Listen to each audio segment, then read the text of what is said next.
खुशनुमा आपको इस क्लास में खैर मकदम करता हूँ। आज हम BANC 133 यानी fundamentals of social and cultural anthropology के बारे में पढ़ने की कोशिश करेंगे। हमारे पिछली क्लासेस सोसाइटी के मामले में, कल्चर के मामले में, कल्चरल इंटीग्रिटीज के मामले में और कुछ सोशल इंटीग्रिटीज के बारे में थे।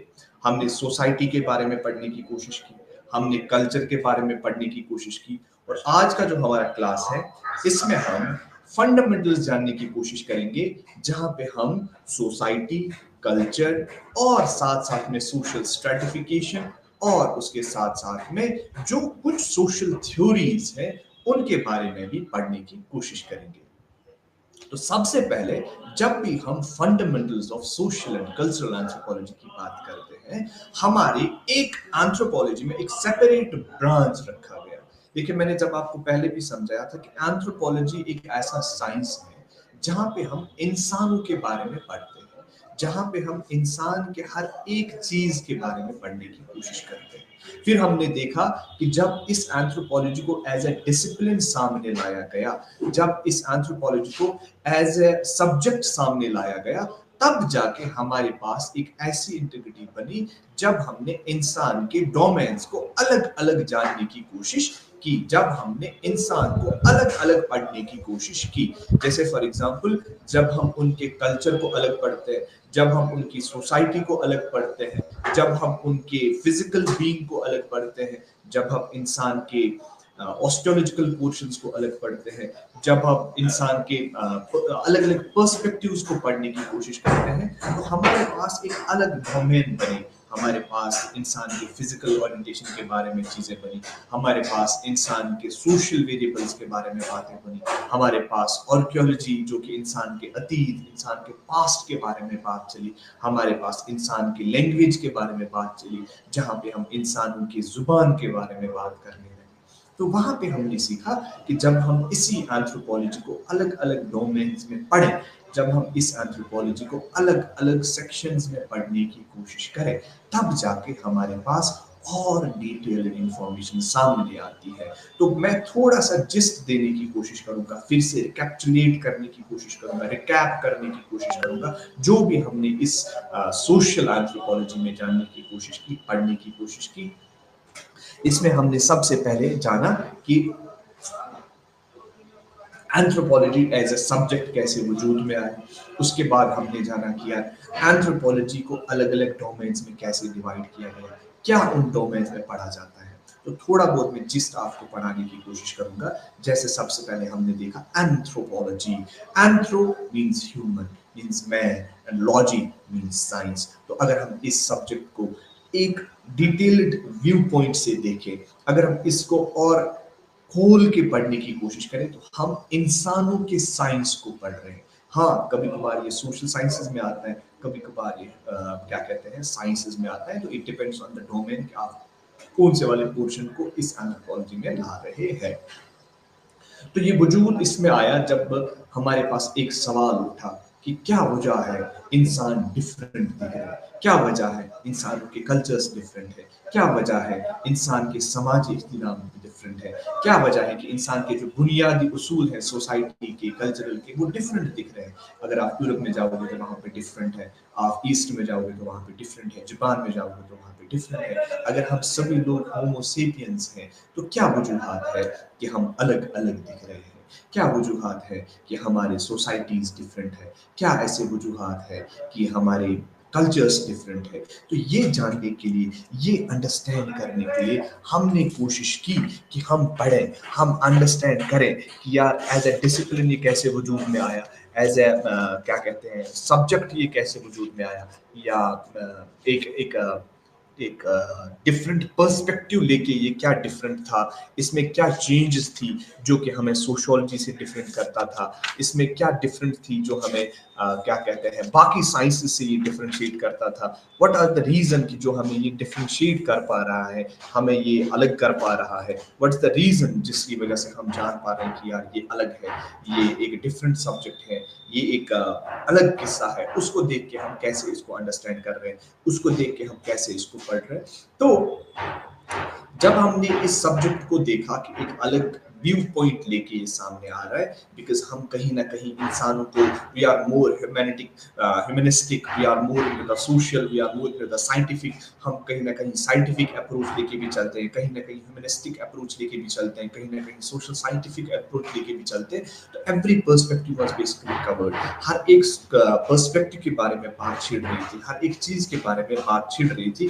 तो कहीं ना कहीं हम ये अंडरस्टैंड कर रहे थे कि इंसानों के मल्टीपल ऑप्शंस हैं, इंसानों के मल्टीफेसिटेड कनेक्शंस हैं, रिलेशनशिप्स हैं with the society, with the nature, with one another, with rest of the, एक बायोटिक एबायोटिक कनेक्शन किससे बन रहा है, ये आपस में कैसे रहे, ये सोसाइटीज कैसे वजूद में आ रही हैं, ये इनका फिजिकल बीइंग कैसे बन रहा है, इसके बारे में ओवरऑल बातें हो रही थी।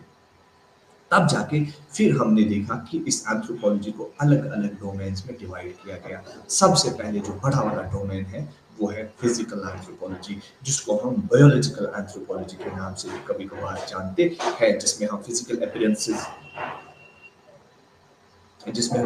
अपीयरेंसेस के बारे में बात करते हैं, जिसमें हम बायोलॉजिकल एस्पेक्ट्स ऑफ ह्यूमंस के बारे में बात करते हैं। ये हमने जाना है कि हम फिजिकल एंथ्रोपोलॉजी को क्यों अलग पढ़ते हैं, या बायोलॉजिकल एंथ्रोपोलॉजी, दो नाम अलग अलग क्यों हैं, ये भी हमने देखा, बिकॉज वहाँ पे फिजिकल बीइंग्स के बारे में बात हो रही है, वेरिएशंस के बारे में बात हो रही है, यहाँ पे हम बायोलॉजिकल एस्पेक्ट्स को ज़्यादा देख पा रहे हैं, जेनेटिक्स, जीन्स वगैरह, डीएनए के बारे में बात हो रही है।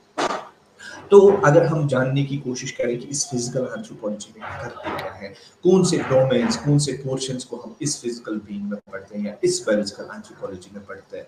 मैंने पहले भी बोला कि इंसान के मल्टीपल ऑप्शंस हैं, इंसान मल्टीपल चीज़ों से पढ़ा जा सकता है, इंसान मल्टी फेसेस से पढ़ा जा सकता है, इसके सोसाइटी को हम अलग से पढ़ सकते हैं, बिकॉज इंसान अशरफुल मखलूकात है। इंसान एक क्या कहते हैं, it's kind of a perfect sheep individual, perfect sheep animal, जिसके ना सोशल भी है, इसके फिजिकल एस्पेक्ट्स भी हैं, इसके मल्टीपल एस्पेक्ट्स हैं, जिनको हम पढ़ने की कोशिश कर रहे हैं, जिनको हम पढ़ रहे हैं इन आवर एंथ्रोपोलॉजी। तो बायोलॉजिकल एंथ्रोपोलॉजी में हम क्या करते हैं, हम इंसान के बायोलॉजिकल बीइंग को जानने की कोशिश करते हैं, इंसानों के बायोलॉजिकल एस्पेक्ट्स को पढ़ने की कोशिश करते हैं, इंसानों के बायोलॉजिकल इंटीग्रिटीज को पढ़ने की कोशिश करते हैं। जैसे फॉर एग्जांपल, अगर हम इंसानों की इवोल्यूशनरी हिस्ट्री को पढ़ने की कोशिश करें, अगर ये इंसान इस होमो सेपियंस पे आया है तो ये कैसे आया, हाँ अगर वो भी छोड़ के कैसे आया, इट्स अ डिफरेंट स्टोरी।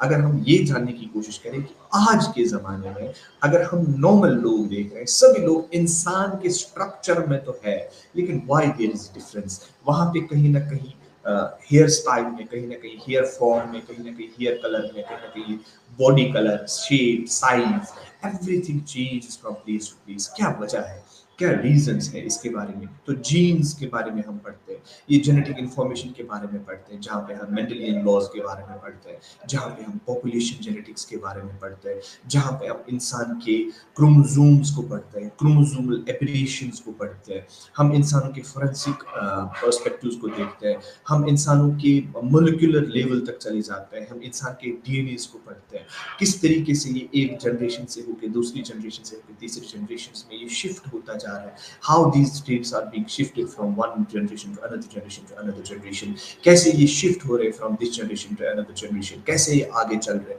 इसके बारे में बातें हो रही है, इसके बारे में डिस्कशन हो रहे हैं, इसके बारे में पढ़ा जाता है, इसके बारे में लिटरेचर रिव्यू किया जाता है, रिसर्च की जा रही है। आर्कियोलॉजिस्ट अपने अपने हिसाब से देख रहे हैं, एंथ्रोपोलॉजिस्ट हम अलग हिसाब से देख पा रहे हैं। तो कहीं ना कहीं अगर आप देखोगे एक ऐसा व्यू पॉइंट बनता है, एक ऐसा सिनेरियो बनता है जहाँ पे हम बायोलॉजिकल बीइंग को पढ़ते हैं, इस इंसान की क्लासिफिकेशन को पढ़ते हैं, हम इसको प्राइमेट्स में रखते हैं।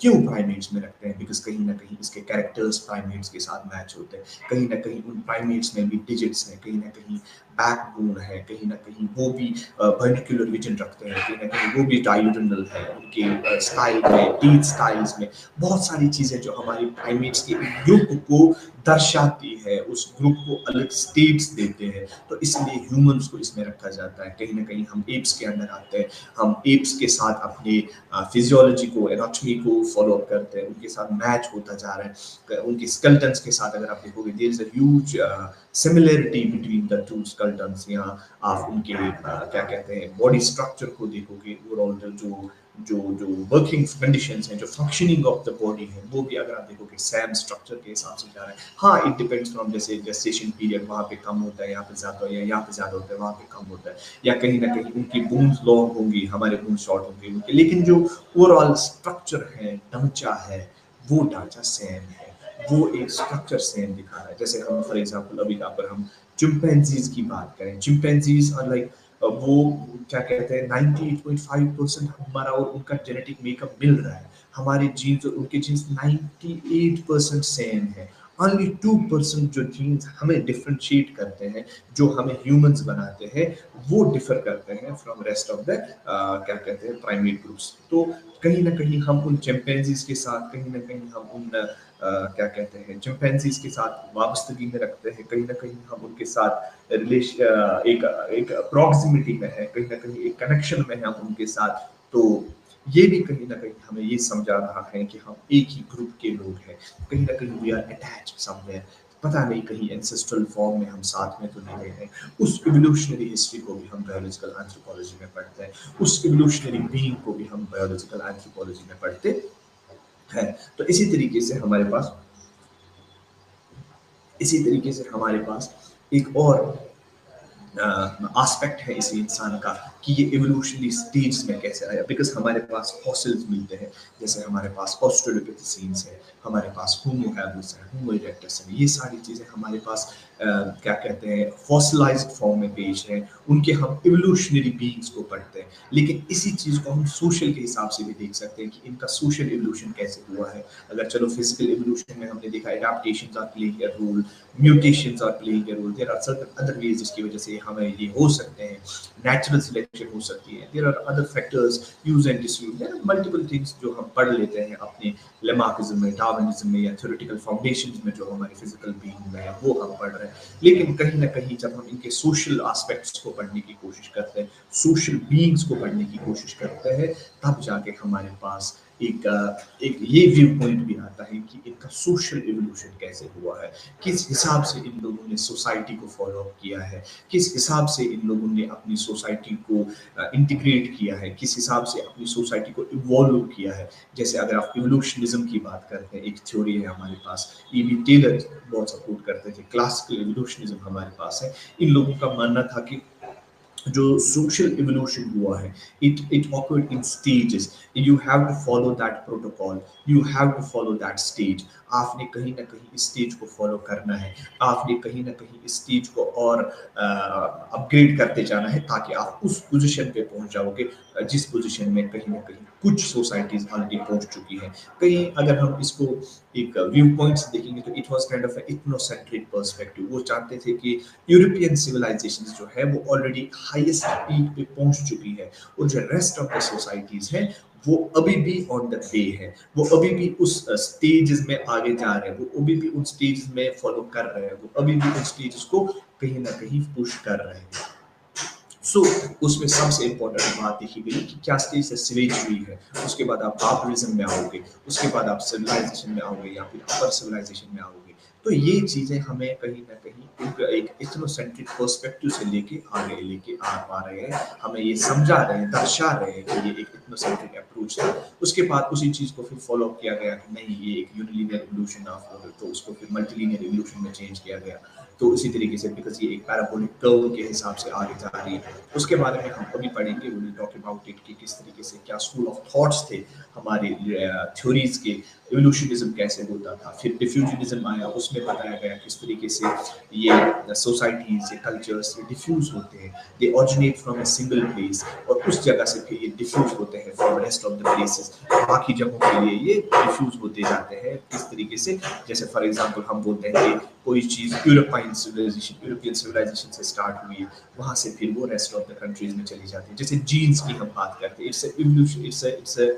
It's European kind of thing जो हमने अपने आप में इंक्लूड किया। वेस्टर्न सिविलाइजेशंस को हम ज़्यादा फॉलो करते हैं, जो भी वहाँ पे जैसे फैशन ट्रेंड्स को ही हम फॉलो करते हैं। Let's take it as an example of this, fashion trends start होते हैं यूरोपियन सिविलाइजेशंस में, उसके बाद ये डिफ्यूज होते हैं rest of the peripheral countries में, वो लोग इसको फिर फॉलो करते हैं। बिकॉज कहीं ना कहीं हम डेवलपमेंट को इन चीज़ों के साथ आजकल मैच करते हैं कि हम तब ही डेवलप्ड हैं जब ऐसे कपड़े पहनेंगे, हम तब ही डेवलप्ड हैं जब हम ऐसी गाड़ियाँ रखेंगे, हम तब ही डेवलप्ड हैं जब हम इंग्लिश में बात करेंगे, हम तब ही डेवलप्ड हैं जब हम वो चीज़ें फॉलो करेंगे जो rest of the people already कर चुके हैं। बिकॉज अगर हम कल्चर और डेवलपमेंट को साथ में देखने की कोशिश करें, development is a different thing and culture develops in a different perspective. लेकिन हमारी सोसाइटी में आजकल एक ऐसा इम्बेडेडनेस हुआ है जहाँ पे हम डेवलपमेंट को बाकी छोटी छोटी चीज़ों इन कल्चरल ट्रेड्स के साथ ज़्यादा मैच करते हैं।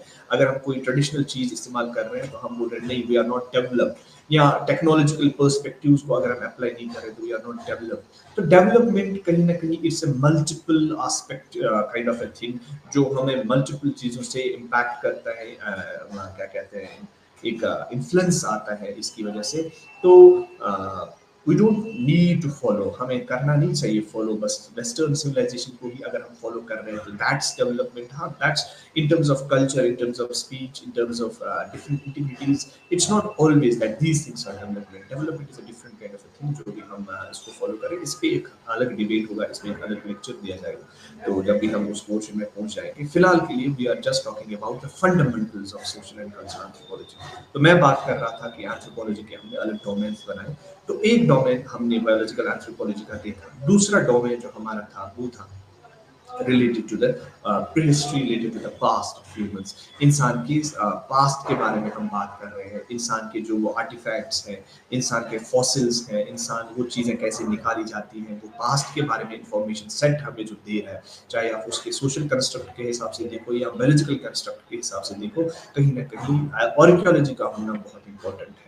आर्कियोलॉजी एक सेपरेट ब्रांच है, एक सेपरेट सब्जेक्ट है जो कि पास्ट के बारे में, जो कि हमें आर्टिफैक्ट्स या हिस्ट्री के बारे में पढ़ाने की बहुत कोशिश करता है, समझाने की बहुत कोशिश करता है। लेकिन हम एज एंथ्रोपोलॉजिस्ट इसको एज आर्कियोलॉजिकल एंथ्रोपोलॉजी लेके चलते हैं। बिकॉज कहीं ना कहीं हम बस वो वाला पोर्शन आर्कियोलॉजी का फाइंड आउट करते हैं, वो वाला पोर्शन आर्कियोलॉजी का पढ़ने की कोशिश कर रहे हैं जो पोर्शन हमें रिलेट करता है ह्यूमंस के साथ, जो पोर्शन हमें ह्यूमंस के बारे में ज़्यादा डिटेल इंफॉर्मेशन पेश कर रहा है, जो पोर्शन हमें क्या कहते हैं, इंसान के बारे में ज़्यादा जानने की कोशिश करता है या ज़्यादा डिटेल इंफॉर्मेशन देने की कोशिश कर रहा है।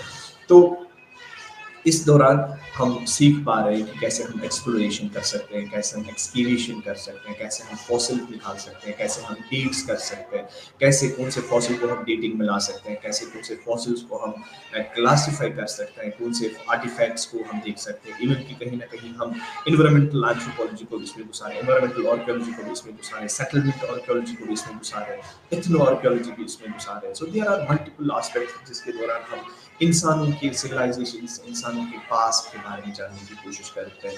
तो पास्ट को देखो नॉर्मली हम 3 चीज़ों में डिवाइड करते हैं। पास्ट में हमारे पास एक होता है नॉर्मल पास्ट, दूसरा होता है एक होती है हिस्ट्री जिसको हम नॉर्मल रिटन डॉक्यूमेंट्स में ग्रास्प कर सकते हैं, दूसरा होता है प्री हिस्ट्री और तीसरा होता है प्रोटो हिस्ट्री। तीनों चीजें अलग अलग है। हाँ, तीनों चीजें पास्ट के बारे में डिफरेंशिएट करते हैं, तीनों चीजें पास्ट के बारे में इंफॉर्मेशन सेट हमें दे रही है, तीनों चीजें कहीं ना कहीं इंफॉर्मेशन के बारे में हमें इंफॉर्मेशन देती है। जैसे फॉर एग्जांपल हिस्ट्री हमें वो एक एस्पेक्ट पेश करते हैं, वो एक एंटिटी पेश करते हैं जिसमें हम क्या कहते हैं, वो डॉक्यूमेंट्स, वो पोर्शन ऑफ द हिस्ट्री पढ़ते हैं जिस पोर्शन में हमारे पास क्या कहते हैं रिटन डॉक्यूमेंट्स हैं, जिसमें हमारे पास कहीं ना कहीं आर्काइव्स हैं, जिसमें हमारे पास कहीं ना कहीं कुछ इन्फॉर्मेशन है जिससे हम बता सकते हैं। जैसे हम क्या कहते हैं यहाँ पे ब्रिटिश राज कैसे हुआ, कैसे ये इन्वेल्व हुआ, इसी तरीके से मॉडर्न हिस्ट्री में क्या हुआ, मिडिल हिस्ट्री में क्या हुआ, एंशिएंट हिस्ट्री में क्या हुआ, उसके बारे में हम बात करते रहते हैं। बिकॉज कहीं ना कहीं ये क्वेश्चंस बहुत इंपॉर्टेंट रखते हैं हमारे इंफॉर्मेशन के लिए। उसके बाद आता है प्रोटो हिस्ट्री। प्रोटो हिस्ट्री वाला वो पोर्शन है जो प्री हिस्ट्री और हिस्ट्री के बीच में पड़ता है, और ये वो वाला पोर्शन होता है जिस पोर्शन के लिए हमारे पास कहीं ना कहीं कुछ रिटन डॉक्यूमेंट्स हैं या कुछ इनगाविंग्स हैं या कुछ बने हुए हैं, but we are not able to decipher it. हम इसको पढ़ नहीं पा रहे, हम इसको अंडरस्टैंड नहीं कर पा रहे, हम इसको क्या कहते हैं, we are illiterate in front of that structure, in that calligraphy, that graphics, whatever they have written, whatever they have made it. This kind of language is not available, this type of language is not being read anywhere। तो इसका कोई हमारे पास वो क्या कहते हैं alphabets हमें नहीं पता है कि इसकी क्या है, वो सारी चीज़ें हमें जान नहीं पा रहे, तो we are not able to decipher it. उस पोर्शन को हम क्या कहते हैं, प्रोटो हिस्टोरिक पोर्शन बोलते हैं। It's just a near gap of time between history. So उसके बाद आता है हमारे पास प्रीहिस्ट्री। प्रीहिस्ट्री में हम क्या करते हैं, ये वो वाला पोर्शन है जिसमें हमारे पास कोई भी रिटन डॉक्यूमेंट, जिसमें हमारे पास कोई भी लिखी हुई चीज है, जिसमें हमारे पास कोई भी हिस्टोरिक चीज है। तो इस चीज को हम अगर आप देखेंगे ना, नॉर्मल जब आप हिस्ट्री को डिवाइड करोगे तो सबसे बड़ा वाला पोर्शन आपको यही वाला पोर्शन दिखेगा। ये प्रीहिस्ट्री वाले पोर्शन बहुत लंबा पोर्शन, बिकॉज एक एक बहुत लंबा सफर था इंसान का हिस्टोरिक पोर्शन में, जो बिना लिखे बिना पढ़े इसने निकाला है। लेकिन कहीं ना कहीं लैंग्वेज का फिर आहिस्ता आहिस्ता वजूद में आई, फिर रिटन लैंग्वेजेस आहिस्ता आहिस्ता वजूद में आई। तो लेकिन एक समय जो इस इंसान ने गुजारा है, इस एवोल्यूशनरी हिस्ट्री की जब हम बात करते हैं, तो इस समय में बहुत सा लंबा सफर इसका ये था, जो कि बिना किसी रिटन डॉक्यूमेंट, बिना किसी लैंग्वेज, बिना किसी चीज के इसने गुजारा है। तो प्रीहिस्ट्री वो वाला पोर्शन है जिसमें हम, और ये प्रीहिस्टोरिक पोर्शन वो वाला पोर्शन होता है जो आर्कियोलॉजिस्ट और एंथ्रोपोलॉजिस्ट के अंदर आता है। बाकी वाले पोर्शन चलो हिस्टोरियंस पढ़ते हैं, बाकी लोग भी उसको अंडरस्टैंड करने की कोशिश करते हैं, लेकिन जो ये प्रीहिस्टोरिक पोर्शन है, ये prehistoric portion most of the times हम ह्यूमंस ही अंडरस्टैंड कर रहे हैं। ये हिस्टोरिक पोर्शन हम ह्यूमंस एंथ्रोपोलॉजिस्ट ही इनको अंडरस्टैंड करके देते हैं। ये प्रीहिस्टोरिक पोर्शन हम जानने की कोशिश कर रहे हैं, हम उनके वो कल्चरल इंटीग्रिटीज, हम इनके फिजिकल बीइंग्स, हम इनके इवोल्यूशन, हम इनके लाइवलीहुड्स, ये सारी चीजें अंडरस्टैंड करने की कोशिश कर रहे हैं। कहीं ना कहीं ये भी एक हिस्सा है इंसान का, कहीं ना कहीं ये भी रिलेट करता है इंसान के मामले में, कहीं ना कहीं ये भी एक पोर्शन है जो इंसान के अतीत के साथ जुड़ा हुआ है। तो इसलिए हम इसको archaeology as well as anthropology में पढ़ते हैं। सो अब इस प्रीहिस्ट्री को फिर से डिवाइड किया गया। हमारे पास एक वो ऐसा ट्रेडिशन था जहाँ पे स्टूल्स अलग थे, जो टूल्स के मामले में, ट्रेडिशंस के मामले में हम इस्तेमाल करते थे, क्या टूल्स के हिसाब से हमने सोसाइटी, हमने प्रीहिस्ट्री को डिवाइड किया। तो एक ऐसा पोर्शन था, एक ऐसा समय था जब इस इंसान ने most of the time stone से बने हुए टूल्स, स्टोन से बने हुए आर्टिफैक्ट से इस्तेमाल करता था, बिकॉज कहीं ना कहीं इसके पास कोई इंफॉर्मेशन नहीं थी कि ये मेटल्स को कैसे इस्तेमाल करे, इन मेटल्स को कैसे एक्सट्रैक्ट करे, फिर उनको कैसे डिवाइड करे, कैसे उनको इस्तेमाल करे अपनी जिंदगी गुजारने के लिए। तो जो नॉर्मल चीजें सामने रहती थी वो तो स्टोन्स ही थी। तो स्टोन्स को लेके इसने बहुत आगे जाके बहुत ही डिटेल रिसर्च, बहुत ही डिटेल ये हो चुकी है, जिसमें हम देखेंगे palaeolithic cultures, mesolithic cultures, neolithic cultures. तो लिथिक कल्चर एक अलग देखा गया, जिसको भी फर्दर डिवाइड किया गया कि पेलियो एक ऐसा पोर्शन था जो पास्ट में हमें लेके जा रहे हैं, पुराना पुराना लिथिक कल्चर, जिसमें जो टूल्स थे वो ना शार्प थे, it's were just rough tools.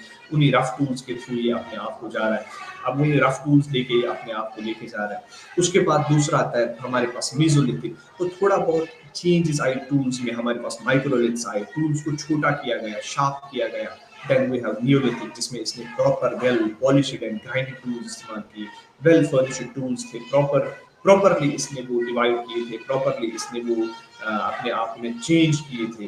कहीं ना कहीं इसने अपने आप में वो टूल्स इतने शार्प बनाए थे कि दे वर फंक्शनल, वो ज्यादा अच्छा फंक्शन कर पा रहे थे, वो ज्यादा अच्छे से काम कर पा रहे थे। ये चीजें हमने पढ़ी। उसके बाद फिर हम चालकोलिथिक कंडीशंस में आ गए, ब्रोंज सिविलाइजेशन में आ गए, फिर हम आयरन सिविलाइजेशन में आ गए। तो आहिस्ता आहिस्ता हम फिर एंशिएंट हिस्ट्री में आ गए, इसके बाद मिडिल हिस्ट्री में आ गए, और फिर हम क्या कहते हैं मॉडर्न हिस्ट्री में आ गए। और ये आज का दौर जो हमारा है, ये भी कहीं ना कहीं हिस्ट्री बनेगा, ये भी पुराना हो जाएगा, और ये भी एक हिस्ट्री के अति पन्नों में लिखा जाएगा। तो ये था। उसके बाद है हमारा तीसरा वाला पोर्शन जो हम पढ़ रहे हैं, that is social and cultural anthropology. Social और कल्चरल एंथ्रोपोलॉजी को पढ़ने के लिए हमें सबसे इम्पोर्टेंट है पहले इस सोशल एंड कल्चरल चीजों के बारे में अंडरस्टैंड करना। सबसे इम्पोर्टेंट है ये समझना कि किस हिसाब से एक सोसाइटी बनती है, किस हिसाब से ये सोसाइटी का क्या रोल रहता है। देखिए, अगर हम कल्चर की बात करें, ये कल्चर होता क्या है, जहाँ पे हम कल्चरल इंटीग्रिटीज के बारे में बात करते हैं, जहाँ पे एक सिंपल से लिखा है कि relationship between social and cultural anthropology आप कैसे पेश कर सकते हैं। Social is more into the society, हम सोसाइटी को लेके आगे चलते हैं, सोसाइटी को एज ए फोकल पॉइंट लेके चलते हैं। इसी तरीके से जब हम कल्चरल एंथ्रोपोलॉजी की बात करते हैं तो यहाँ पे हम कहीं ना कहीं we are talking about the cultural connotations, हम बात कर रहे हैं कल्चरल इंटीग्रिटीज की, हम बात कर रहे हैं cultural aspects of the people, किस हिसाब से वो अपने कल्चर को पढ़ा रहे हैं, किस हिसाब से वो अपनी कल्चरल इंटीग्रिटीज को पढ़ा रहे हैं, ये हम पढ़ने की कोशिश कर रहे हैं। उसके बाद जब हम रिलेशनशिप जान चुके हैं, अब जाके सबसे इंपॉर्टेंट एस्पेक्ट है इस सोशल एंड कल्चरल एंथ्रोपोलॉजी में, वो है हमारा सोसाइटी। और सोसाइटी को अंडरस्टैंड करना एक ऐसा एस्पेक्ट है जहाँ पे हम ये जानने की कोशिश करेंगे कि ये सोसाइटी होती क्या है, ये सोसाइटी वजूद में कैसे आती है। बिकॉज कहीं ना कहीं इंसान एक ग्रुप में रहना पसंद करता है। इंसान हमेशा he's kind of an individual, he's kind of an animal who lives in groups, who lives in proximity with the people. He never tries to be alone. इंसान का एक सोशल एनिमल है, ये कहीं ना कहीं एक सोसाइटी को लेके अपने साथ चलता है। एक डिपेंडेंस इंटरडिपेंडेंस होती है, ये आपस में एक दूसरे से डिपेंड होते हैं, ये आपस में एक दूसरे के ऊपर डिपेंड और इंटरडिपेंडेंट होते हैं। ये अंडरस्टैंड करना बड़ा इंपॉर्टेंट है हमारे लिए। सो सबसे पहले हम जानने की कोशिश करेंगे कि व्हाट इज सोसाइटी, सोसाइटी होती क्या है, ये सोसाइटी को हम कैसे अंडरस्टैंड कर सकते हैं, ये सोसाइटी को हम कैसे जान सकते हैं, ये सोसाइटी को हम कैसे अपने आप के पर्सपेक्टिव से जान सकते हैं, पर्सपेक्चुअल इंटीग्रिटीज कैसे हम देख सकते हैं। सो सोसाइटी असल में लेटिन वर्ड सोशियस से निकला है। सोशियस मींस SOCIUS, सोशियस। तो सोशियस का मतलब होता है शेयरिंग। तो जब आप सोसाइटी की बात कर रहे हैं, you are talking about a group of people who are sharing spaces, who are sharing things, who are sharing biotic and abiotic things, who are sharing behavior, who are sharing multiple things जो आपस में ये share करते हैं। Share means कि ये इनका same होता है, जैसे इनके लैंग्वेज सेम होंगे, जैसे इनके डायलेक्ट सेम होंगे, जैसे इनका लाइवलीहुड सेम होगा, जैसे एक एक एक ऐसा ग्रुप है जिसका कहीं ना कहीं एक व्यू पॉइंट सेम होगा, आइडियोलॉजिकल पर्सपेक्टिव सेम होगा। तो इसको हम एज ए सोसाइटी के हिसाब से सामने देखते हैं। तो एरिस्टोटल ने, जो भी मैं पहले भी बोला था, Aristotle was the guy who told us that man is a social animal. तो मैन एक सोशल एनिमल ऐसे है बिकॉज कहीं ना कहीं ही wants to be with the people, और ये कहीं ना कहीं इसका सोचना नहीं। It's important for us to be in a social group. It's important for us to be in a society because हम एक दूसरे के ऊपर डिपेंडेंट करते हैं। चाहे आप फैमिली के हिसाब से देखो, चाहे आप शेल्टर के हिसाब से देखो, चाहे आप ओवरऑल लाइवलीहुड्स में देखो, तो हमारी जो कल्चर्स है, हमारी जो इकोनॉमी है, हमारी जो everything is based on this grouping. अगर ये ग्रुपिंग ना हुई हो या इंसान अलग थलग रहने की कोशिश करे, तो ये किसी भी तरीके से एक जायज प्रोसेस नहीं है, या इसके लिए एक it's not a good thing. जैसे फॉर एग्जांपल एक इंसान को उठा के हमने जंगल में फेंक दिया, तो वो कितना खुद ही करेगा, वो पेड़ काटेगा, वो खाएगा, पकाएगा, कितना कर सकता है। तो it's out of the human capabilities कि वो हर एक काम करे, it's out of the human capabilities कि वो हर एक चीज को अच्छे से करे। ये इंसान अकेला नहीं कर सकता। We need people for that, we need a group for that. हमें हमेशा एक ग्रुप चाहिए किसी न किसी तरीके से, चाहे वो फैमिली ग्रुप हो, चाहे वो एक सोसाइटी हो, चाहे वो एक कंट्री हो। तो हम चाहते हैं कि हम ग्रुप में रहें, हम चाहते हैं कि हम एक दूसरे के साथ रहें, बिकॉज हम शेयर करते हैं कुछ स्पेसेस, हम शेयर करते हैं कुछ क्या कहते हैं लैंग्वेज, हम शेयर करते हैं खाने के मामले में, हम शेयर करते हैं अपनी डिपेंडेंसी इंटरडिपेंडेंसीज के मामले में। हम कहीं ना कहीं एक दूसरे के साथ इंटरडिपेंडेंट है। तो यहाँ पे हमने देखा कि जो सोसाइटी है ये एक ग्रुप है, और इस ग्रुप का एक पर्टिकुलर व्यू पॉइंट होता है, और इस ग्रुप को चलाने के लिए हमें एक सॉफ्टवेयर चाहिए। बिकॉज कहीं ना कहीं जब हम ग्रुपिंग करते हैं तो मल्टीपल आइडियोलॉजी सामने आती है, मल्टीपल लोग अलग तरीके से देखते हैं। कुछ लोग बोलते हैं नहीं ये पानी पीना ठीक है, कुछ बोलेंगे नहीं ये पानी पीना ऐसे ठीक नहीं है, कुछ लोग बोलेंगे नहीं मैं ये काम करूंगा, कुछ लोग बोलेंगे मैं ये काम करूंगा, कुछ लोग इस समय पे ऐसे बिहेवियर करेंगे, कुछ लोग ऐसे करेंगे। So to make it like a smooth functioning organism we need culture. हमें किसी भी सूरत में कल्चर चाहिए, और कल्चर इंपॉर्टेंट है हमारे। कैसे?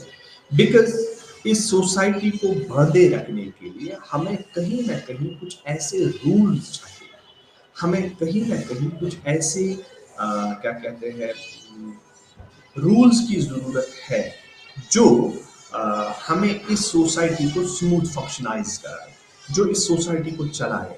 बिकॉज एक रूल का सेट जब सामने आता है, जैसे फॉर एग्जांपल हम जब क्लासरूम में बैठते हैं तो या क्लासरूम में हम जब पढ़ रहे हैं तो वहां पे भी एक एक सेट ऑफ रूल्स पेश किया जाता है, एक सेट ऑफ रूल्स को हमें फॉलो करना पड़ता है। आपने यूनिफॉर्म लगा के आना पड़ता है, आपने अपने क्लास में बैठना पड़ता है, आपको प्रॉपर वही बिहेवियर पेश करना पड़ता है जो एक स्टूडेंट के लिए लिखा गया है, एक स्टूडेंट को जो करना चाहिए तो उसी हिसाब को फॉलो करना चाहिए। अदरवाइज अगर हम किसी बच्चों के ग्रुप को लेके ऐसे ही रखेंगे तो कोई पढ़ना होगा, कोई खेल रहा होगा, कोई दूसरे को पीटता होगा, कोई कोई कुछ और कर रहा होगा, तो वहां पे वो रूल्स सभी लोग सेम फॉलो नहीं करते हैं। इसी तरीके से हम जब सोसाइटी में रहते हैं तो सोसाइटी में भी अलग अलग फैमिलीज अलग अलग तरीके से जब फंक्शनाइज करेंगे तो इससे जो वो सेटअप है, जो सोशल सेटअप है, उस पर असर आ सकता है। तो उस चीज को फॉलो अप करने के लिए, उस चीज को पीसफुलाइज करने के लिए वी नीड एक्स कल्चर। हमें एक सेट ऑफ रूल चाहिए जो हमें बिहेवियर सिखाता है, जो हमें रिचुअल सिखाता है, जो हमें बिलीफ सिखाता है, जो हमें ऐसा बिहेवियर दिखाने की कोशिश कर रहा है जैसे हम फॉलो कर रहे हैं, वही जो चीजें हम कर रहे हैं उसको फॉलो करने की कोशिश कर रहे हैं, उसी चीज को देखने की कोशिश कर रहे हैं। So now we got to understand कि एक ग्रुपिंग होती है, एक जब लोग साथ में बैठते हैं, साथ में एक आइडियोलॉजिकल व्यू पॉइंट क्रिएट करते हैं तो उसको हम क्या कहते हैं, इसे सोसाइटी अंडरस्टैंड करते हैं। अब जो कि सोसाइटी एक बड़ा डिवीजन है और इस सोसाइटी को हम और छोटे छोटे डिविजन्स में अंडरस्टैंड करने की कोशिश करते हैं, इस सोसाइटी को हम और छोटे छोटे हिस्सों में डिवाइड करने की कोशिश करते हैं। सबसे इंपॉर्टेंट बात है कि हम इस सोसाइटी को एज ए ऑर्गेनिज्म जब देख रहे हैं तो इसमें जैसे एक ऑर्गेनिज्म फंक्शनाइज करता है, इसके लिए इसको अलग अलग ऑर्गन्स की जरूरत होती है और अलग अलग ऑर्गन्स को इस्तेमाल करने के लिए अलग अलग बॉन्डिंग फोर्सेस की जरूरत होती है। एक बॉन्डिंग इंटाइटीज के लिए जरूरत होती है, बॉन्डिंग इंटाइटीज को इस्तेमाल करने के लिए जरूरत होती है। तो ये चीजें बड़ी ही इंपॉर्टेंस रखते हैं हमारे लिए। सो सोसाइटी को असल में हमने फर्दर कुछ छोटे छोटे इंटाइटीज में डिवाइड किया, छोटे छोटे ग्रुप्स में छोटी छोटी चीजों में डिवाइड करने की कोशिश की। सबसे पहले हमने ग्रुप्स रखे, उसके बाद कम्युनिटीज रखे, उसके बाद क्या सॉरी सोसाइटी पहले रखा, उसके बाद कम्युनिटीज रखे, कम्युनिटीज को फर्दर डिवाइड करके ग्रुप्स में रखा, ग्रुप्स को फिर इंडिविजुअल्स में स्टार्ट किया। सो हम एक इंडिविजुअल लेवल पे सोसाइटी को नहीं देख सकते। हम जब सोसाइटी को देख रहे हैं तो we are basically seeing a group of people. तो जब एक इंडिविजुअल बनता है, इंडिविजुअल एक दूसरे 4 5 2 3 इंडिविजुअल को अपने साथ रखता है तो ये ग्रुप्स कराता है, ये एक इन ग्रुपिंग आउट ग्रुपिंग क्रिएट करता है। एक इन ग्रुपिंग होती है जो आप घर में फैमिलीज में वगैरह वो करते हैं, एक आउट ग्रुपिंग होती है जो आपके आउटसाइड द फैमिलीज क्रिएट होती है। आउटसाइड एक सोशल ब्रिक के मानद ये देखने को मिलता है। जैसे फॉर एग्जांपल हम एक मकान बना रहे हैं और मकान बनाने के लिए हमें वी नीड वॉल्स, और वॉल्स को भी बनाने के लिए वी नीड ब्रिक्स। तो छोटी इंटाइटीज को ही जैसे फॉर एग्जांपल हम ऑर्गन्स की बात करते हैं तो ऑर्गन इज काइंड ऑफ है सोसाइटी सॉरी जैसे ओवरऑल ऑर्गेनिज्म को देख रहे हैं तो इट्स काइंड ऑफ है सोसाइटी। एक ऑर्गेनिज्म एक सोसाइटी के मानंद दिख रहा है। उसके बाद फिर हम इसको ग्रुप्स में, फिर इसको हम कम्युनिटीज में, तो लेट्स कीप की कम्युनिटीज में हम इसको एज ए ऑर्गन सामने पेश कर रहे हैं और ऑर्गन को भी फर्दर टिश्यूज से बनाया जाता है और वो टिश्यूज को हम जैसे क्या कहते हैं ग्रुप्स में जैसे देखते हैं वो सेल्स जो होते हैं वो सोशल ब्रिक्स होते हैं, वो इंडिविजुअल्स होते हैं और यही इंडिविजुअल्स मिला के टिश्यूज बनाते हैं, टिश्यूज में के ग्रुप्स लाइक। तो इसी तरीके से जैसे वहाँ टिश्यूज बनते हैं, यहाँ से ग्रुप्स बनते हैं, वहाँ से फिर ऑर्गन्स बनते हैं, यहाँ पे कम्युनिटीज बनते हैं और जब ऑर्गन्स मिलते हैं तो एक ऑर्गेनिज्म बनता है। इसी तरीके से जब कम्युनिटीज मिलते हैं तो हमारे पास एक सोसाइटी बनती है। तो ये एक सिंपल सा कंसेप्ट है जो हमें अंडरस्टैंड करना चाहिए कि ग्रुप होता क्या है, what is this group, how can we understand it. It's kind of a social brick जहाँ पे 25 से ज्यादा इंडिविजुअल्स नहीं हो सकते हैं। So it's kind of a family, जैसे आप देखोगे फैमिली एक ग्रुप है, family kind of in group है जो हमारे 2 4 10 15 लोगों तक बना होता है। इसी तरीके से हमारा एक छोटा सा जैसे पीर ग्रुप होता है, हमारा एक जो क्लास रूम्स के पीर ग्रुप में होते हैं वो भी कहीं ना कहीं एक ग्रुप बनाते हैं। इसी तरीके से मल्टीपल काइंड ऑफ ग्रुप्स हमारे पास होते हैं मल्टीपल काइंड ऑफ ये जो हमारे ग्रुप्स होते हैं, इन्हीं ग्रुप्स को फिर आगे जाके देखा जाता है कि ये कम्युनिटीज में डिवाइड होते हैं। जब छोटे छोटे ग्रुप्स मिलते हैं तो ये कम्युनिटीज बनाते हैं, और यही कम्युनिटीज आगे जाके जब एक आइडियोलॉजी बनाते हैं, एक प्रॉपर व्यू पॉइंट बनाते हैं, एक सेटअप बनाते हैं, और उसी सेटअप को फॉलो करके फिर हमारे पास एक ऐसा व्यू पॉइंट बनता है जहाँ पे हम क्या कहते हैं, एक सोसाइटी क्रिएट करते हैं, और यही सोसाइटी में हम पूरे लोग रहते हैं। उसके बाद आता है दूसरा group, that's called association. Association भी एक काइंड ऑफ ग्रुप है जिसमें हम देखेंगे कि it's a group of people, out group most of the times होता है, जहाँ पे एक पर्टिकुलर फर्म में ये एसोसिएशन होते हैं। जैसे टीचर्स एसोसिएशन होता है, जैसे लेबर्स एसोसिएशन होता है, जैसे इसी तरीके से कारपेंटर्स एसोसिएशन होता है, तो मल्टीपल या एम्प्लॉय एसोसिएशन होता है। तो ये हर जगह पे अगर आप देखोगे एक एसोसिएशन क्रिएट की जाती है जिनको एक पर्टिकुलर पर्पस को फुलफिल करने का मकसद होता है, किसी पर्टिकुलर पर्पस के लिए इनको बनाया जाता है। चाहे यहाँ पे अगर आप देखोगे किनशिप हो या टेरिटरी इज नॉट इम्पोर्टेंट। जैसे जब हम अभी सोसाइटी या अभी हम जब कम्युनिटीज या ग्रुप्स के बारे में बात करते हैं या कम्युनिटीज के बारे में बात करते हैं, कम्युनिटी में टेरिटरी और आपका किनशिप, आपका लीनिएज बहुत मायने रखता है। आपको तब जाके इस कम्युनिटी में ज्यादा अच्छा स्टेटस, आपका पावर वगैरह वो आपके क्या कहते हैं टेरिटरी को बेस्ड या आपके लीनिएज को बेस्ड या वो उसके हिसाब से वो स्टेटस, वो पावर आपको सोसाइटी में मिलता है। Otherwise it's very hard to find a group, to find a place in a different community. आप किसी ऐसे ही कम्युनिटी में जाके बैठोगे, इट्स नॉट ऑलवेज देयर। ऐसा बिल्कुल भी नहीं होता है कि ऐसा हो सकता है कि आपको, हाँ इट्स ओके देयर कि आपको उस कम्युनिटी में लाया जा सकता है, लेकिन जो आपको एक पॉइंट, आपको जो जगह मिलेगी because of the society, because of the lineage, because of the जो जिस लीनेज में आप रहते हो, जिस लीनेज के थ्रू आप इस कम्युनिटी में आए हो, वो बहुत ज्यादा मायने रखता है। लेकिन जब हम एसोसिएशन की बात करते हैं, जब हम इस एसोसिएशन को देखते हैं, तो एसोसिएशन में सबसे इंपॉर्टेंट होता है कि एक पर्टिकुलर पर्पस के लिए इनको बनाया जाता है। इनका एक पर्टिकुलर पर्पस होता है, उसीलिए इनको बनाया जाता है। तो बिकॉज कहीं ना कहीं अगर कोई व्यू है, कोई प्रॉब्लम है, तो वो फिगर आउट करने के लिए हमारे लिए ये बहुत इंपॉर्टेंट रखते हैं, हमारे लिए बहुत मायने रखते हैं। उसके बाद यहाँ पे आप देखोगे एक there is no connection of the kinships. अगर आप एसोसिएशंस की बात करते हैं, कोई भी कनेक्शन नहीं होता है, आपको किसी भी तरीके से बांधा नहीं जाता है, आपको किसी भी तरीके से एक दूसरे के साथ बांध के नहीं रखा जा सकता है, बिकॉज कहीं ना कहीं आप मल्टीपल टेरिटरीज से, आप मल्टीपल बैकग्राउंड से इस जगह पे पहुंच चुके हैं, मल्टीपल एस्पेक्ट से इस जगह पे पहुंच चुके होते हैं। उसके बाद आता है हमारा कम्युनिटी। कम्युनिटी जैसे मैंने बोला कि जब हमारे पास ग्रुप्स आपस में मिलते हैं जो कि इंडिविजुअल बेस्ड, जो कि किनशिप बेस्ड होते हैं, वो ग्रुप्स जब मिलते हैं या टेरिटरी, एक सिंपल टेरिटरी ऐसे बनाते हैं, जैसे फॉर एग्जांपल हमारे पास fisherman community around the Wular lake, fisherman community around the Dal lake जो रहते हैं, इनका भी एक ग्रुपिंग होता है, लेकिन Aahista Aahista they are creating community जो कि एक खुसूसी आइडियोलॉजी से होती है, एक सेंस ऑफ बिलोंगिंगनेस होती है इनके पास, वो बहुत इंपॉर्टेंट देखी जाती है कम्युनिटीज में। इनका एक दूसरे के प्रति बहुत ही एक डिपेंडेंस रहता है, बिकॉज अगर आप इसको एक डिफरेंट पर्सपेक्टिव से देखेंगे तो ये लीनेज के थ्रू बंधे होते हैं, इनके जीनियोलॉजीज आपस में बंधे होते हैं। तो लीनेज के थ्रू जब आप बंधे होते हैं तो ओवरऑल आपको ये सारा घर ही लग रहा है, you look this community as a family, तो आपको ये ग्रुप एक फैमिली के मानंद ही दिख रहा है, तो जिसकी वजह से एक दूसरे के प्रति आपकी वो केयरिंगनेस, वो बिलोंगिंगनेस देखने को मिल सकता है। दैट्स द रीजन जिसकी वजह से ये एक दूसरे के साथ बंधे रहते हैं तीसरे बार, बिकॉज कहीं ना कहीं अगर आप देखोगे कॉमन प्रॉपर्टी के ऊपर बात होती है, इनकी एक कॉमन प्रॉपर्टी होती है जिसकी वजह से ये और एक दूसरे के साथ बंधे होते हैं, उस कॉमन प्रॉपर्टी की वजह से ये एक दूसरे के साथ बंधे होते हैं, और एक सेंस ऑफ बिलोंगिंगनेस क्रिएट होता है, एक दूसरे के प्रति एक self respect, self confidence, self belongingness पैदा होती है। और सबसे इंपॉर्टेंट बात है, इनके कॉमन सेंटिमेंट्स होते हैं, इनके जो सेंटिमेंट्स होते हैं वो सेम होते हैं, इनके बिलीफ सेम होते हैं, इनके आइडियोलॉजिकल पर्सपेक्टिव भी सेम होते हैं, बिकॉज कहीं ना कहीं ये एक ही ग्रुप के मानन सामने आता है, एक ही फैमिली के मानन सामने आता है। उसके बाद आता है ट्राइब एंड कास्ट, क्योंकि ट्राइब उस चीज को कहते हैं, एक ऐसे ग्रुप को कहते हैं जो most of the times peripheral regions में रहते हैं, आउटसाइड द मेनस्ट्रीम सोसाइटीज रहने की कोशिश करते हैं, जो कि most of the times it can be in the upper regions of the hills और it can be sometimes in the peripheral regions of the plain areas.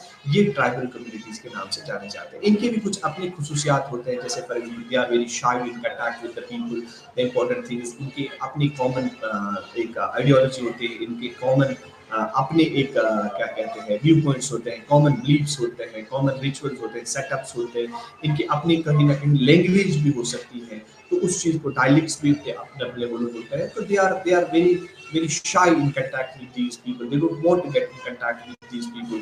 कहीं ना कहीं they want to live their own life, और ये एक we can't use the term primitive, but we can say their own endemic kind of lifestyle गुजारते हैं। इनका एक अपना endemic culture होता है, एक मिनी कल्चर उनके पास अवेलेबल होता है, जो उसको ये फॉलो करके अपने आप को एक सेपरेट ग्रुप के साथ पेश करें। तो कहीं ना कहीं we use the term cultural isolate या कल्चरल आइसोलेट इसलिए करते हैं बिकॉज इनके जो कल्चरल इंटीग्रिटीज होते हैं, इनके जो कल्चरल कॉनोटेशंस होते हैं, इनके जो कल्चरल कॉम्प्लेक्सेस ट्रेट्स होते हैं, वो डिफरेंट होते हैं rest of the main stream societies. और अगर हम मेन स्ट्रीम सोसाइटीज की बात कर रहे हैं,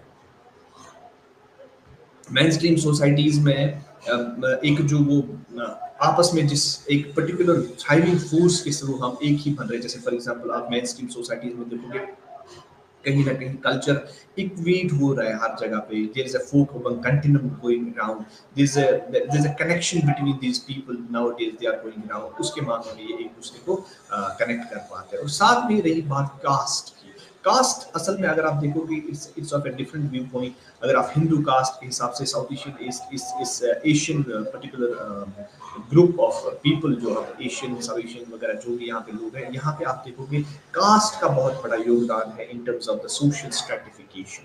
the term here social stratification means कि हम सोसाइटी को स्ट्रेटिफाई करते हैं, सोसाइटी को हियरार्किकल टर्म्स में लेके आते हैं। सोसाइटी में कहीं ना कहीं एक सीढ़ी के मानंद डिवीजन किया जाता है, पहले तो उसके बाद कोई, उसके बाद कोई, उसके बाद कोई, उसके बाद कोई, on the basis of the status, on the basis of the power, on the basis of the property, on the basis of the value what he is having, on the basis of the power he is having, the status he is having, on the basis of these societies को हम divide करते हैं। तो जब हम cast stratification की बात करते हैं, तो अगर हम इसको हिंदू कास्ट के साथ रिलेट करके, हिंदू कास्ट के साथ एग्जाम्पलीफाई करके रिलेट करने की कोशिश करेंगे, तो हमारे जो वेद्स में लिखा गया है कि यार ह्यूमंस एक जो हमारा एक महा एक आत्मा थी या महा एक आदमी था, जिससे एक डाइटी था, उस डाइटी से हमारे पास अलग अलग लोग बने, जिसके जो अपर रीजन्स में जो उसको हेड वाले पोर्शन थे उसके ब्राह्मण्स बने, बिकॉज कहीं ना कहीं they are thinking with their brains, they are the highest position of the people that are living in the society, highest people because they use their brains, they use their eyes वगैरह, वो सारी चीजें इनके पास होती है। उसके बाद क्षत्रियास, उसके बाद वैश्यास, उसके बाद शूद्रास देखा हुआ आप देखोगे तो Kshatriyas are those people who are using their shoulders and these things, उसके बाद शूद्रास उनको देखा जाता है, उसके बाद वैश्यास वगैरह, ये सारी चीजें देखने को मिल सकती the people who are working। so अगर आप देखोगे in terms of the caste, ये occupation based भी कभी कभार देखा जा सकता है, ऑक्यूपेशनल सब कास्ट ग्रुप्स भी बनाए जाते हैं। जैसे अगर हम यहाँ कश्मीर में देखेंगे तो यहाँ पे ऑक्यूपेशनल कास्ट सिस्टम का बहुत बड़ा योगदान है। यहाँ पे जो क्या कहते हैं ऑक्यूपेशनल सब कास्ट ग्रुपिंग का ज़्यादा स्ट्रेटिफिकेशन देखने को मिल सकता है rather than rest of the society, जिसमें in terms of the status, in terms of the family you are living in terms of the lineage that you are following, on the basis of that लोगों को Stratify किया जाता है। तो ये social stratification बहुत important रखती है सोसाइटी को इनकी फंक्शनाइज करने के लिए। जैसे फॉर एग्जांपल सोसाइटी में आप देखोगे there are people with high powers, high status, उनको एक स्टेटस दिया जाता है। उसके बाद वो लोग जो नॉर्मल खेती बाड़ी करते हैं, मजदूरी करते हैं, उनको एक हिसाब से देते हैं। उसके बाद एक और अलग रोल होता है जो बेचारे कुछ नहीं कर पाते हैं, जिनके पास खाने पीने के लिए नहीं है, उनको अलग स्टेटस दिया जाता है, अलग एक स्ट्रेटिफाई किया जाता है। तो ये स्ट्रेटिफिकेशन हर बार आप देखोगे जब से सोसाइटी ह्यूमन इवोल्यूशन में हुआ है, तब से आप देखोगे ये स्ट्रेटिफिकेशन देखने को मिल सकती है। और इस सोशल स्ट्रेटिफिकेशन की वजह से कहीं ना कहीं देयर आर सर्टेन प्रॉब्लम्स जो बहुत सारे लोगों को फॉलो करनी पड़ती है, जो बहुत सारे लोगों को बेचारों को मसला उसके साथ होता है।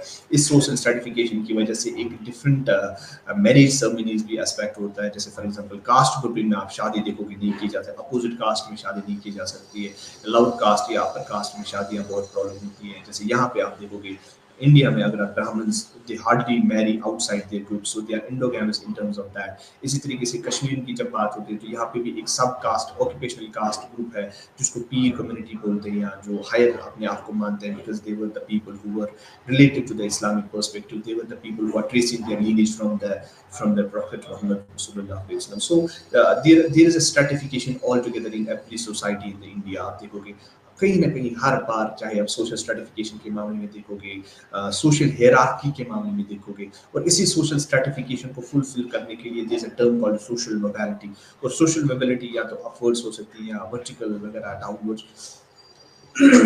तो सोशल मोबिलिटी को इसमें इस्तेमाल किया जाता है। सो लोग अपनी इस हेयरार्कियल टर्म्स को चेंज करने की कोशिश में आ चुके होते हैं, या कभी कभार यहाँ पे कास्ट डायनेमिक्स में अगर आप देखोगे, कास्ट डायनेमिक्स में लोग एक कास्ट को छोड़ के दूसरी कास्ट को फॉलो करते हैं, बिकॉज कहीं ना कहीं उस कास्ट की वजह से they are facing certain kind of abuses, they are facing certain kind of stereotypes because of the caste, because of the occupation they are doing. तो ये सारी चीज़ें हमें सोसाइटी में देखने को मिलती हैं, जो कि कहीं ना कहीं strong, because we are humans and we have our own cultural integrities. हमारे पास अपने हिसाब के कल्चरल एस्पेक्ट्स हैं जो हमने फॉलो करने होते हैं। हम अपने ही कल्चर को, because at the end genetic makeup सबका सेम है, at the end we are humans and we don't need to follow such kind of critical aspects जिसमें हमने लोगों को डिवाइड करने की कोशिश करनी चाहिए, लोगों को क्या कहते हैं कंसेप्चुअलाइज करने की कोशिश करनी चाहिए। तो ये जो कास्ट की जब हम बात करते हैं, ये कहीं ना कहीं हिंदू सोसाइटी में, मुस्लिम सोसाइटी, साउथ एशिया में बहुत ज़्यादा देखने को मिलता है। या अगर हम इसी कास्ट को हम ट्राइब के साथ जब मैच करते हैं, सो अगर हम इसको एक डिफरेंट व्यू पॉइंट से देखेंगे, they are two opposite terms. Caste is a hierarchical term जहाँ पे हम किसी को अच्छे कास्ट में रखते हैं, किसी को लोअर कास्ट में रखते हैं, किसी को और कास्ट में। लेकिन जब हम ट्राइब एज ए टर्म लेते हैं, ट्राइब एज ए कम्युनिटी लेते हैं, तो उस टाइम दे आर इग्लिटेरियन। वो ये हियरार्कियल नहीं मानते हैं। ट्राइबल कम्युनिटीज में there is egalitarian kind of environment, वहाँ पे सेम सभी होते हैं, there is no high man, no man, ऐसा बिल्कुल भी नहीं है। हाँ, there is a person for leader, there is a person who is head man of the people, जो कि डिसीजंस के भी कभार क्रिएट करता है। But in terms of the social integrity, in terms of the जो आपके सोशल एस्पेक्ट्स हैं, जो आपके सोशल ऑर्गेनाइजेशन है, उस सोशल स्ट्रैटिफिकेशन है, उस सोशल स्ट्रैटिफिकेशन के मामले में, इस सोशल ऑर्गेनाइजेशन के मामले में एक दूसरे से ये बहुत डिफरेंशिएट करते हैं, एक दूसरे से ये बहुत क्या कहते हैं, they are very I can say egalitarian kind of people who जो ट्राइब्स में रहते हैं सेम होते हैं, बिकॉज कहीं एक लीनिएज ग्रुप होता है, ये एक दूसरे के साथ अटैच्ड होते हैं, एक दूसरे के साथ बंधे होते हैं। तो दैट्स व्हाई ये एक दूसरे के साथ बंधे होते हैं। तो हमने देखा कि सोसाइटी एक ग्रुप है जो कि मैनेज किया जाता है मल्टीपल कम्युनिटीज के साथ, मल्टीपल ग्रुप्स के साथ। उसके बाद उस चीज को चलाने के लिए वी नीड कल्चर, और culture is the very important thing for us to understand. ये कल्चर बहुत बड़ी चीज़ है, और ये कल्चर एक ऐसा सॉफ्टवेयर है जो हमें किसी भी सूरत में चाहिए टू फंक्शनाइज द सोसाइटी। इस सोसाइटी को फंक्शन कराने के लिए वी नीड कल्चर। अगर कल्चर हमारे पास अवेलेबल ना है, इस कल्चर में हमारे पास एस्पेक्ट्स, सॉरी, इस सोसाइटी में कल्चर नहीं है, तो ये सोसाइटी वजूद में नहीं। Every time we need to understand, if there is a society there should be a culture that follows that society. तो हमेशा याद रखने की जरूरत है, किसी भी सोसाइटी में बिना कल्चर के काम नहीं चल सकता, और कोई भी कल्चर वजूद में तब तक नहीं आ सकता जब तक कि उसके पास एक सोसाइटी ना हो। So these are kind of hardware and software of a society. क्योंकि जैसे फॉर एग्जांपल मेरे पास ये कंप्यूटर सामने बैठा है, इसमें हमारे पास कीबोर्ड्स है, माउस है, डिस्प्ले है, सीपीयू है, एवरीथिंग इज देयर।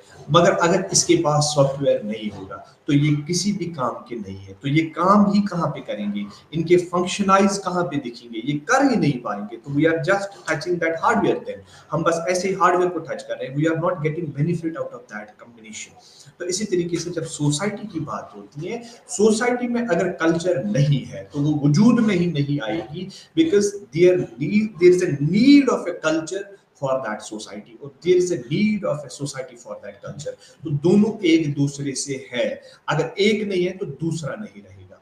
चाहे वो कल्चर हो, चाहे वो सोसाइटी हो, दोनों एक दूसरे से है।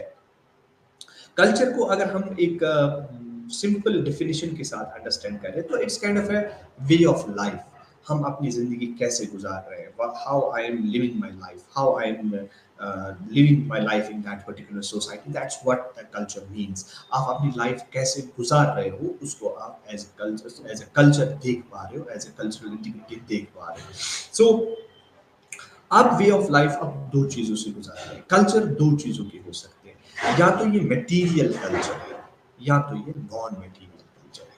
Like it's a tangible kind of a thing and it's kind of a intangible kind of a thing. या तो आप कहीं पे किसी चीज को छू सकते हैं और कहीं पे आप मटेरियलिस्टिक चीजों के बारे में बात कर रहे हैं, और कहीं कहीं पे आप इसको छू नहीं सकते।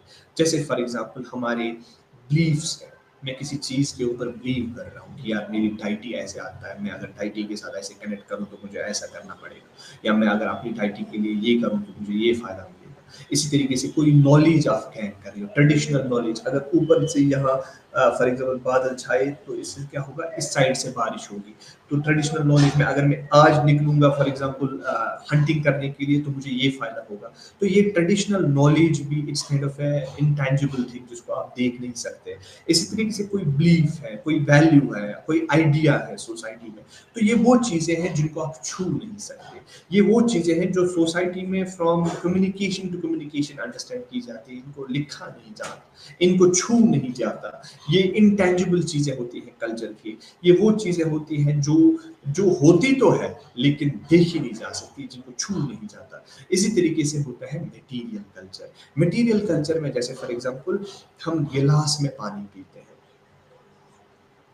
गिलास का इस्तेमाल करना एक मटेरियल चीज है। तो आप इस गिलास को अगर और ज्यादा चीजों में, तो it's kind of a material, but it is a thing that's used by the humans, it's a thing that's used by the society. तो आप कभी नहीं देखोगे कि एक चिंपैंजी बैठ के गिलास क्यों बनाता है, उसके बाद वो इस्तेमाल कर रहा है, बिकॉज उनके पास कल्चरल इंटीग्रिटीज नहीं है, उनके पास कल्चरल कॉम्प्लेक्सेस नहीं है। तो हम ह्यूमंस मटेरियल और नॉन मटेरियल कल्चर को जोड़ के कल्चर बनाते हैं।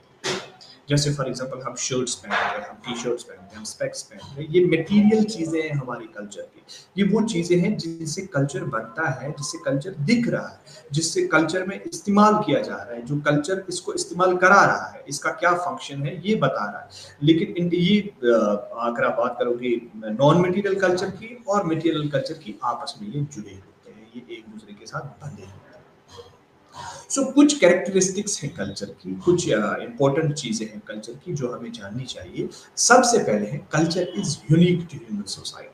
तो ये कल्चर बस यूनिक है ह्यूमंस के साथ ही। जो मैंने अभी बोला था, देयर आर सर्टेन थिंग्स जो बस ह्यूमनिस्टिक पर्सपेक्टिव में होते हैं, जो बस ह्यूमन सोसाइटीज में देखे जाते हैं। हाँ, we are under the primates, but कुछ चीजें हमें रेस्ट ऑफ द ऑर्गेनिज्म से डिफरेंशिएट करते हैं, कुछ चीजें हमें रेस्ट ऑफ द ऑर्गेनिज्म से अलग थलग कर रहे हैं। That's why we have evolved so much, that's why humans have modernized themselves so much। इसीलिए इंसान ने इतनी तरक्की की, बिकॉज इसमें इसके ब्रेन का, इसके कल्चर का, इसके बहुत सारे कुछ ऐसे डिसीजन थे जो एवोल्यूशनरी हिस्ट्री में थे, जिन्होंने इस इंसान को ज्यादा इंपॉर्टेंट फोकल पॉइंट बनाया इस वर्ल्ड का। ठीक है ना। तो इस वर्ल्ड का जो मेजर फोकस रहा है वो इस पर्टिकुलर स्पीशीज के ऊपर रहा है। बाकी rest of the species were missing that decision, they were missing that thriving force जिसकी वजह से वो अपने आप को इवॉल्व कर सकते हैं। सो कल्चर हमेशा ह्यूमन सोसाइटी के साथ ही वाबस्ता होता है, कल्चर हमेशा ह्यूमन सोसाइटीज के साथ ही देखा जाता है। उसके बाद culture is universal. Culture is universal का मतलब है कि ये कल्चर हर जगह पे पाया जाता है। दुनिया के हर कोने में आप देखोगे, जहां पे भी लोग रहते हैं वहां पे आपको कल्चर दिखेगा, वहां पे आपको कल्चर कहीं ना कहीं दिखेगा।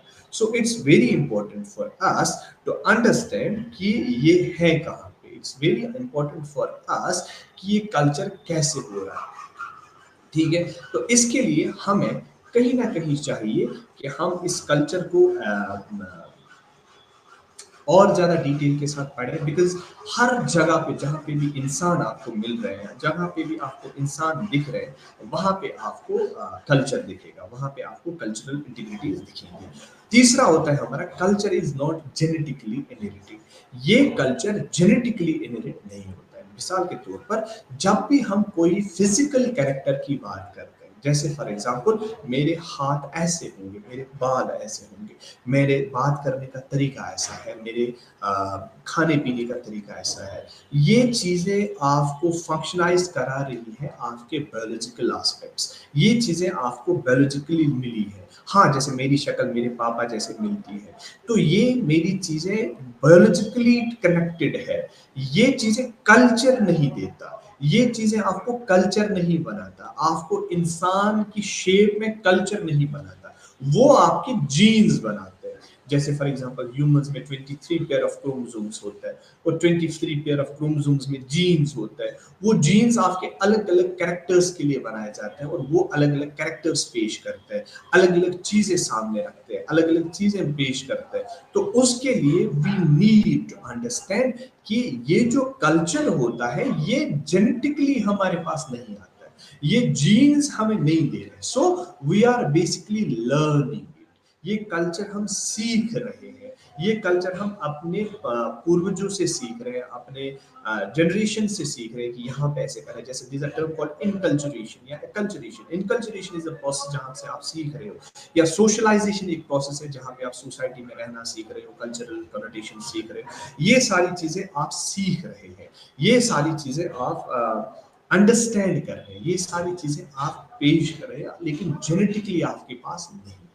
इसी तरीके से this a term called enculturation and socialisation, जो अभी मैंने बात की। सोशलाइजेशन और इनकल्चरेशन का दोनों का मकसद है कि आप कल्चर को सीखें, आप कल्चर को लर्न करें। तो उसके लिए हम क्या करते हैं, सबसे पहले ये बच्चा जब दुनिया में आता है तो मोस्ट टाइम ये अपने फैमिली के साथ रहता है। तो इस समय के दौरान इसको इनकल्चरेट किया जाता है, इनकल्चरेशन होती है। इसको छोटी छोटी चीजों के बारे में सिखाया जाता है, जैसे मम्मा ये है, पापा ये है, रिश्तेदार ये है, ये सारी चीजें ये है, खाना ऐसे खाते हैं, ये पानी ऐसे पीते हैं, बात ऐसे करते हैं, अपनी लैंग्वेज ऐसे करनी है। कभी कभार रिचुअल्स के बारे में भी सिखाया जाता है, ये सारी चीजें सिखाई जाती है। ये छोटी छोटी चीजें आपको कल्चरल चीजें सिखाई जा रही है और ये आपकी फैमिली ग्रुप्स आपको सिखा रहे हैं। You are learning about the cultural aspects.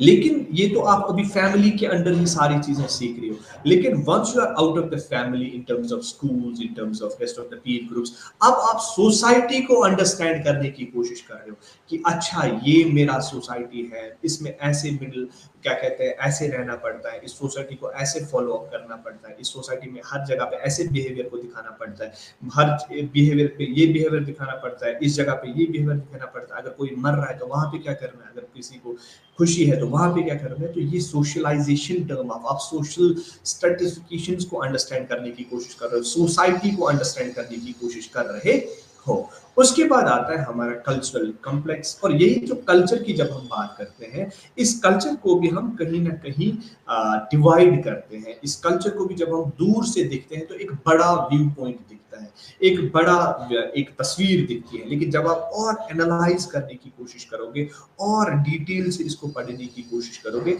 तब जाके फिर आपको एक आइडिया मिलता है कि यार सोसाइटी में कल्चर, जैसे दूर से हम देखते हैं कि शादी हो रही है तो इट्स काइंड ऑफ शादी हो रही है, लेकिन इसी शादी को जब आप और डिटेल के साथ देखोगे तो वहां पे आप देखोगे शादी में मल्टीपल चीजें हैं।